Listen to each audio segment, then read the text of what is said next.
Hello, ẹ̀yin èèyàn wa. Ẹ kú gbẹ́ngbẹ́lẹ̀ o. Ẹ kú àsìkò yìí. Mo máa rí nǹkan mi gbọ́. Ṣóòótọ́ ni àbí irọ́? Pé Samuel ekpa mà ní ló ń lérí ló ń léka. Kò sí nǹkan tí ò fi ń lérí. Ó lóun fún bàbá Tinubu ní 72 hours. Just 3 days. Ó fún ní 72 hours. Tó máa fi àwọn tó rán tán lọ kó wọn ní ilẹ̀ Igbo.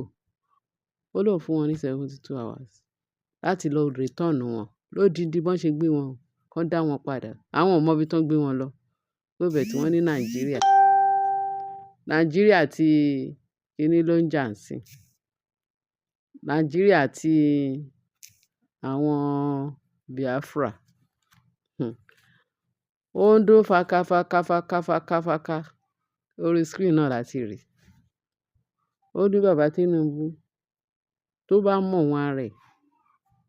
Kó má lérò pé òun ò ṣe Nnamdi o. Nnamdi ló lọ kọjá ààyè ẹ̀, ló kọjá ààyè ẹ̀ níbi tí Tinubu wà, àbí níbi tí Nàìjíríà wà. Ó lóun. Ó ní tí bàbá Tinubu bá try ẹ̀ fóun pé á dán tán ni. Pé òun fún Tinubu ní 72 hours láti lè present àwọn tó wá kó ní Anambra àbí ní Biafra.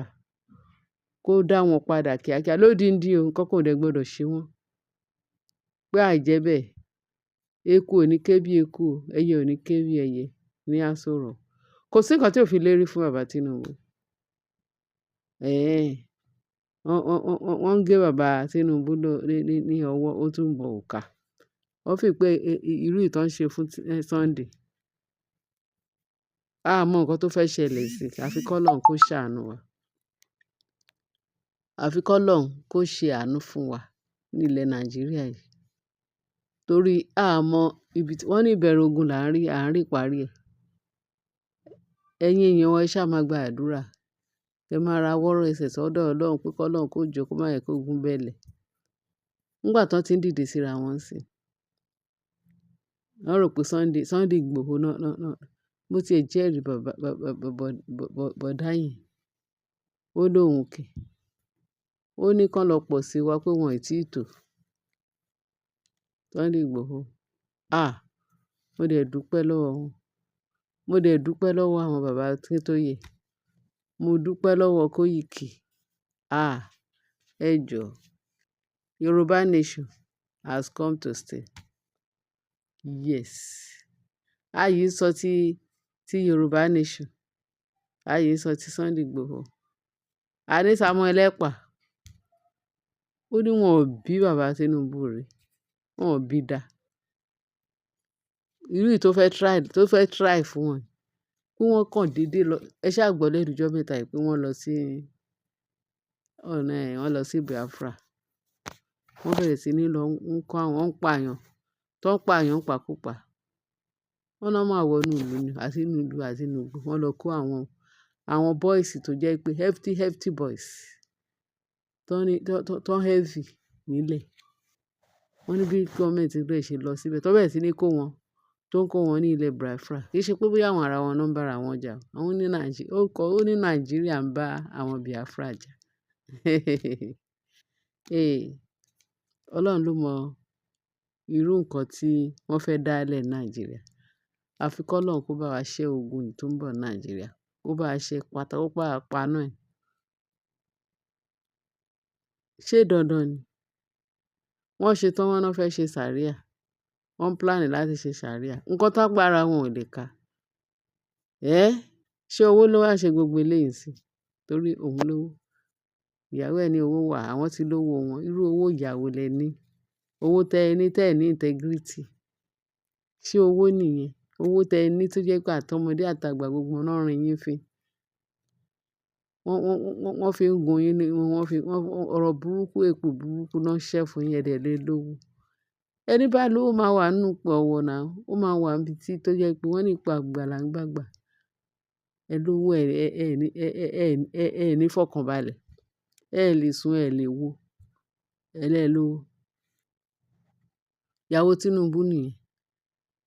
Ó ṣe ló dàbí pé bí gbogbo àwọn mẹ̀kúnnù bọ́n ṣe ń jẹun, wọ́n lọ ń nu ọwọ́ wọn sára ìyàwó Tinubu. Ẹ rí bó ṣe gbẹ tán. Ṣáyé náà ń jẹ yìí?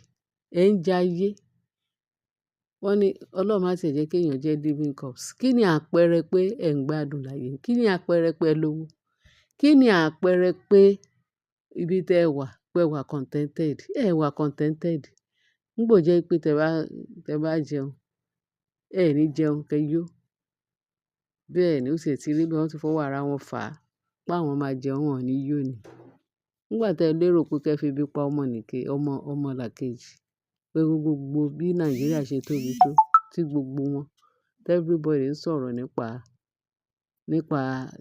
ebi ń pa wọ́n, ebi ń pa wọ́n. Ẹ̀yin tẹ́ dẹ̀ lérò pé ebi ò pa yín. Tá a dẹ̀ rí pé owó yẹn pọ̀ lọ́wọ́ yín rẹ̀, pé owó ṣe bìbà sí yín lọ́wọ́ tẹ́ ẹ̀ tí ẹ̀ rí bẹ́ẹ̀ ṣe fẹ́ nà. Ẹ tún lè fi ṣe mẹ̀kúnnù ní láǹfààní. Ẹ tún lè fi ṣe nǹkan kan tó máa fi jẹ́ nǹkan tó máa fi táwọn èèyàn fi máa praise yín. Ẹ dẹ̀ ń bẹ̀rẹ̀ sí ní waste ẹ̀. Ẹ máa waste ẹ̀ ni because ìgbà táwọn ogun ọ̀run tó ò ní jẹ́ kẹ́ gbádùn, wọ́n kàn máa waste ẹ̀. Ẹ máa jẹun, ẹ ní yó. Kí ni ìtumọ̀ pé ẹ lówó? Bí Sunday Igboho bó ṣe ń lérí fún yín, bẹ́ẹ̀ ni Samuel ekpa náà ń lérí fún yín. Mo tiẹ̀ like courage bọ̀bọ́ yìí. Kò tiẹ̀ ṣe bíi pé bóyá ẹ̀ẹ̀kejì òun wà ní retention. Ó yìí ń lérí fún bàbá Tinubu. Mélòó mélòó ni àwa Yorùbá nation. Sunday Igboho. Up you, Sunday Igboho. Up you. Up you in million times. Up you. Because ó ṣe gudugudu méje, ó ṣe yàyà mẹ́fà. Tẹ́ bá rí bí Samuel ekpa ṣe ń dún fatafata nílùú òyìnbó lọ. Ẹ̀yin mọ plan ẹ̀. Àwọn tó jẹ́ pé adákẹ́jà. Ó ti fún bàbá Tinubu update o. Ó dẹ̀ ti warn ẹ̀, serious warning. Tó bá ti dá àwọn tó kó yẹn, tó bá ti dà wọ́n lẹ̀, kó má lérò pé bóyá ó máa fi ara balẹ̀ láti ṣe ìjọba ẹ̀ tó kù. Ṣebí 1 year ló yìí ṣe tó kan àbùkù. Tí bàbá Tinubu máa ń mọ̀ wọ́n ara ẹ̀, ó yẹ kó bẹ̀rẹ̀ sí ní máa wá nǹkan ṣe sí ọ̀rọ̀ Nàìjíríà. Ṣèbọ́n ló sack àwọn bíi mélòó kan níjọ́ kìíní àná. Ó wá lọ mú ìyàwó ojúkù, ó fi yẹn ṣe minister. Bóyá ó fẹ́ fẹ́ lé kí ló ń jẹ. Ìyẹn kúkú fine torí ó ti ṣe Miss Nigeria nígbà kan rí. Miss Africa, ó dẹ̀ win. Ó dẹ̀ yìí rẹwà débẹ̀, ó yìí wà ńbẹ̀, ẹwà náà yìí wà ńbẹ̀. Very beautiful woman. Bóyá ọgbọ́n láti fi lé ìyàwó Olúrẹ̀mí. Ọmọ ọlọ́mọ. Wọ́n tún ń pè ẹni ẹlẹ́ni wà jẹ́jẹ́ tí wà lẹ́pẹ́. Ṣé láti wọnú Biafra ni àbí láti sọ pé káwọn Biafra yé jagun mọ́? Ìyàwó ojúkù tó bá wùn kó fi gbogbo ara kó dára lẹ̀ fún Tinubu. Ẹ̀yin mọ nǹkan tó fẹ́ ṣe. Ẹ ṣáà jẹ́ ká fi sẹ́nu ká dákẹ́. Ká má wulẹ̀ máa fún wọn ní claim. Bet bàbá Tinubu, tẹ́ bá mọ̀ wọ́n ara yín, ekpa ti lérí fún yín torí ẹ ti ń ṣe. Bóyá eléyìí gan ló máa bu yín lọ́wọ́. Àwọn tẹ́ lọ kó ní ilẹ̀ Igbo kẹ́ lọ dà wọ́n lẹ̀ o. Ekpa ti ní òun fún yín ní ọjọ́ 3. Ìbẹ̀rù ogun là ń rí, àárín parí ẹ̀ o. A mọ̀ parí ẹ̀ o. Ọlọ́run kó ṣàánú fún wa o. Ẹ̀yin èèyàn wa, nǹkan ta tún rí gbọ́ nìyẹn, ta tún ní ká tún gbé ìborùn ẹ̀ wá fún yín. Bó jẹ́ òótọ́ ni, bó jẹ́ irọ́, ẹ lọ wò ó ní comment section. Kẹ́ bá wa like ẹ̀, kẹ́ dẹ̀ bá wa subscribe, kẹ́ bá wa pín. Ẹ ṣé, tẹ́ fi ń tẹ́tí sí wa. Bye.